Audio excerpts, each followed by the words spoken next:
Hello guys! Ayan, share ko lang mga kaganapan dito sa amin ngayong hapon. Kung makikita nyo, pinatatabasan ko yung gilid ng bahay namin kasi kita nyo naman sobrang damo na. Ayan, baka akyatin na kami ng ahas. Ayan. Kaya pinalilinisan muna natin.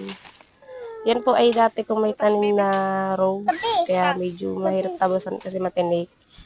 Pinutol na ng mister ko kasi sobrang lago na. Ayan, yan po ang aming munting bahay. Ayan, pagiba na. Sa mga bata nakatingin sa akin ng papa. Ayan, baka po siguro pag banda-banda riyan, may pagawa din namin ng aming bahay kasi matagal na yan. May parang 3 years na yata yung bahay namin. So, ayan. Matagal siyang hindi naterhan. Kaya ginubat kasi napatigil ako dun sa mama ko.